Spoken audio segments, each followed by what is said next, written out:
I picked this up at a secondhand consignment shop. I went online and I ordered new ribbons. There's the old ribbon pulled out. It looks as though, if you look close, that hasn't been exposed. So I hope it's just a matter of putting a new ribbon on it, but it might be that the motor isn't advancing. It feels like it works okay. My skin. So this old typewriter is a Electra 210. I'm trying to get out of computers and tech and get more into, if I have something that I want to text, say an ID or something, writing it down on paper, be it writing or typing. But for a long time, and I mean years, I've wanted a typewriter. There's an antique one there, but most of those antique ones are broken beyond repair. This one is a semi-modern one, electric. And I'll have to figure out. But first thing I need to do is clean it. The reason I took out my phone is because I normally would just do this and not document it. But then I looked at that, and I like watches, so jeweled movement, so you know, not more jewels don't make a watch better. A watch is just a source of lubrication. It's kind of like a polished bearing, per se. But that's pretty cool. It's got that little jewel and a crown on it, so I can see it's dirty, but when I listen, it sounds like it's functioning. So I got my contact cleaner out that I use for my synthesizer. And I'm going to get some Q-tips, and I'm going to scrub this thing.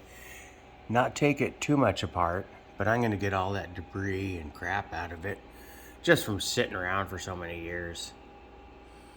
I think, here, let me see if I can get my phone to turn on. Yeah, you can see it desperately needs a cleaning. But I think it's worth doing. Besides, I think it'd be fun to type, to be honest with you. I wonder if it'll improve other skills of mine. You know, getting used to a typewriter because you're supposed to put your hand in a certain place when you do a keyboard.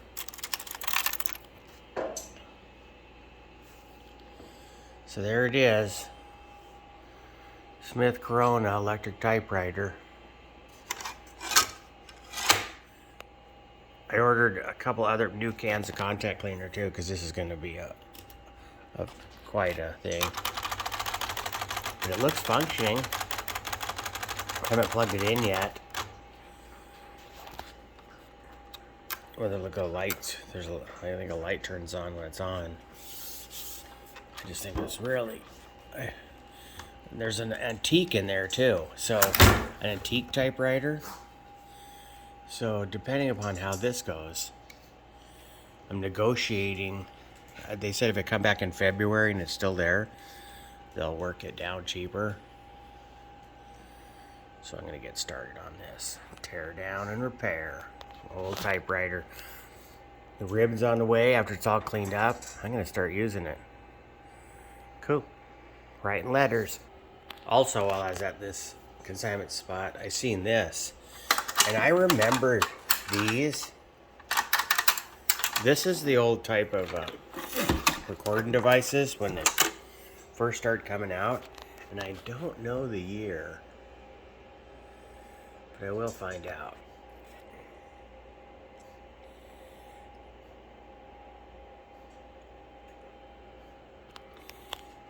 I'm often.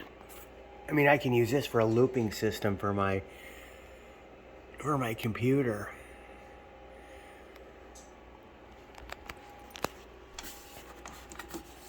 Let's see what you look like.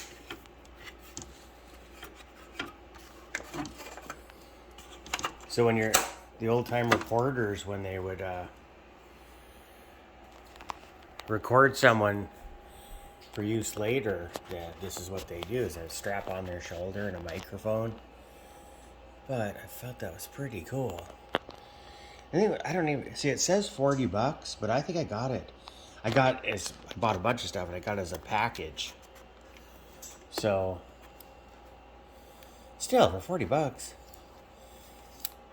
I'll get it repaired, fixed, and I'll have. And I have reel-to-reels, old reel-to-reel tapes like Simon and Garfunkel and Jethro Tull. And back in the day when I was, say, the early 80s, I had a reel-to-reel, and I taped so much, 8 hours worth of music on it. This was the best single medium for music. This was the creme de la creme. So what you're looking at there is another piece of the find. I have metal reels that I've stored for years, and I've got blank tape, and I can record music on this,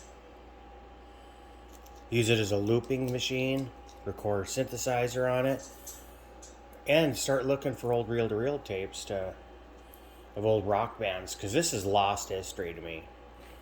This is something that the one I have already, it's an old RCA with the dog on it, but the belts are worn and it's really slow.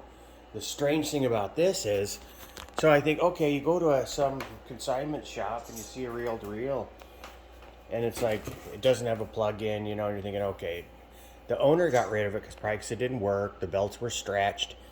And then he goes, oh, and by the way, the woman says, it comes with this little kit. So I'm looking at all the old wires. I like those kind of wires. And that right there is a MIDI cable. I'm wondering if I can hook that to my synthesizer. Because MIDI is from TIAC lines to line in. And these are gold tips. So they're a decent, brand of old things. I'll continuity test them. This stuff all hooks into my synthesizer, so that's kind of nice. It's got extra rollers, which is nice. It had the oil for oil in it. Kind of neat, like a little kit.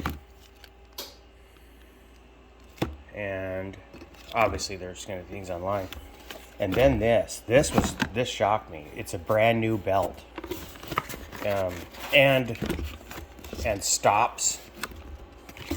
Like if something wears out. See, like these, they go on here to hold the reels on. But this is a brand new spare belt, and I wonder if that would work on my RCA. If that does, that's gold. Because if I get that old RCA running, that'd be pretty cool. I actually made a looping machine out of a reel-to-reel once, where I would just I would record a little bit and then put it in an actual circle. So it'd go, same thing over and over again. You can put drum beats on it, depending upon how big the tape is, and use it as backtracking. And this is all the old school analyzing, or what's it, digital and analog. So this is analog equipment. And it's pretty cool. Wait till you see my Maxell metal reels on it. I will open this up and see if the back if anything needs to be cleaned and lubed, but this is pretty pristine. So I got this right here, and that typewriter at the consignment shop. So now, this is like just stuff I do on my spare time, cleaning, polishing, fixing, and lubricating. And if I can get these to work, that'd be pretty cool.